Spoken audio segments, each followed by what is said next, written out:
ঈদুল আজহার আর মাত্র দুদিন বাকি। সড়ক ও রেলপথের পাশাপাশি নৌপথেও ঘরে ফিরতে শুরু করেছে মানুষ। তবে রাজধানীর সদরঘাটে আগের মতো চিরচেনা ভিড় দেখা যায়নি। শুক্রবার সকালে সদরঘাট লঞ্চ টার্মিনালে এমন চিত্র দেখা গেছে। টার্মিনালে বাঁধা আছে বরিশালগামী সারি সারি লঞ্চগুলোতে যাত্রীদের বাড়তি কোনো চাপ নেই। এখনও কিছু কিছু লঞ্চে কেবিন খালি রয়েছে। যাত্রীর চাপ কম থাকায় লঞ্চ কর্মচারীদের তেমন কর্মব্যস্ততাও নেই। লঞ্চ সংশ্লিষ্টরা জানান, পরে যাত্রীদের চাপ আরও বাড়তে পারে।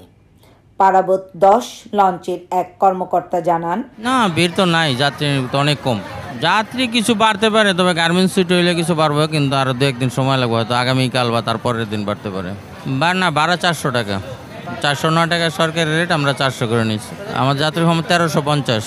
হ্যাঁ, যাত্রীর টাইম নির্ধারিত হওয়ার আগে ছাড়িয়ে দেবেন। নিরাপত্তা বাহিনীরা আছে না, কোস্টগার্ড, পুলিশ, র্যাব সবাই তো আছে। এরা দেখবে, এরা যখন মনে করবো যা ছাড়ার উপযুক্ত হয়েছে এখন লগে লগে ছেড়ে দেবে। অবশ্যই পদ্মা সেতুর কারণে তো যাত্রী 70 থেকে 80% কমে গেছে। কেবিনও অনেক খালি, এখনো আজকে কিছু হয়েছে, কিন্তু গতকালও খালি গেছে, আর আরও অনেক লঞ্চে খালি আছে এখনো। ঈদে ঘরে ফেরা মানুষের যাত্রা নির্বিঘ্ন করতে রাজধানীর প্রধান নদীবন্দর সদরঘাট টার্মিনালে নিরাপত্তা ব্যবস্থা জোরদার করা হয়েছে। মোতায়েন করা হয়েছে কয়েক প্লাটুন পুলিশ, র্যাব ও আনসার সদস্য। এরই মধ্যে বিআইডব্লিউটিএ, জেলা প্রশাসন, ফায়ার সার্ভিস, আইন শৃঙ্খলা বাহিনী সহ বিভিন্ন সংস্থার প্রতিনিধিরা দায়িত্ব পালন করছেন। এছাড়া সদরঘাট লঞ্চ টার্মিনাল থেকে যাত্রীদের সেবা দিতে চালু করা হয়েছে বিশেষ লঞ্চ।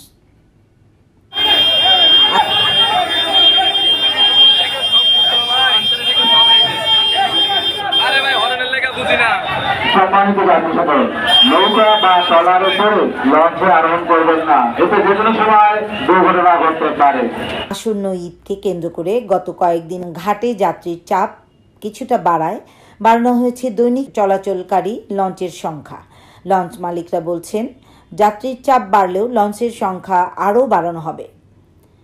গার্মেন্টসে চাকরিজীবী বরিশালগামী এমবি সুরভি 7-এর যাত্রী সাহেলা দৈনিক সমাচারকে জানান, আমার একজন ফোন দিয়ে বলছিল যে সকাল 6টা বাজে লঞ্চ ছাড়বো, মানে 6টা-7টা এর ভিতরে। তারপর আমি আসছি 5:30 বাজে, মানে এইখানে আইসা এই গুলিস্তান আয়া পৌঁছাইছি।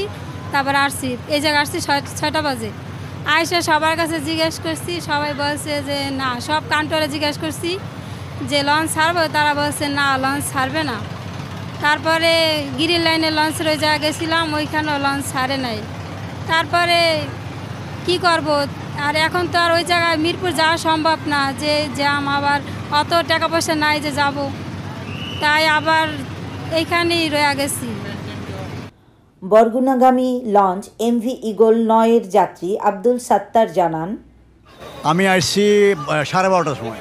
লঞ্চে অনেক ভিড়, অনেক যাত্রী লঞ্চে, কিন্তু লঞ্চ তো এখনও ওরা ছাড়তে আসে না। আমরা ফ্যান পাচ্ছি না, ফ্যান নাই, গরমের ভিতরে আমরা বসে আছি, অনেক কষ্টে বসে আছি। তারা উচিত লঞ্চটা তাড়াতাড়ি ছেড়ে দেওয়ার জন্য, আমাদের যাত্রীদের স্বার্থে লঞ্চটা ছেড়ে দেওয়া উচিত। অনেক বেশি যাত্রী লুতে আছে, ভাড়া 500 টাকাই আছে। ভাড়া বাড়ায় না, আগের এটাই ভাড়া ছিল। 2023 সালে যে ভাড়া, এখনো 24 সালে ওই 500 টাকাই ভাড়া চলছে। এদিকে ঢাকা থেকে বরিশাল রুটের launch Parabat 12-এর ticket master Asad জানান, লঞ্চটির সব কেবিন অগ্রিম বুক করা। কেবিনের যাত্রীরা এলে নির্ধারিত সময় সন্ধ্যা 6টার আগে যে কোনো সময় লঞ্চ ছেড়ে দেওয়া যাবে।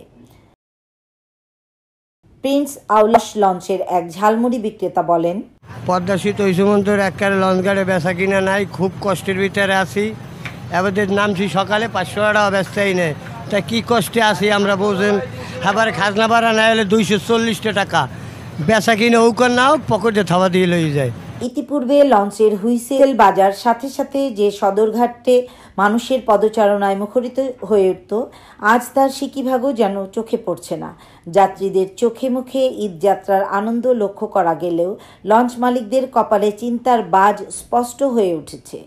বিশেষ করে পদ্মা সেতু চালু হবার পর লঞ্চ সেক্টরে অন্ধকার নেমে এসেছে, আর দক্ষিণ অঞ্চলের মানুষের ভাগ্য খুলেছে।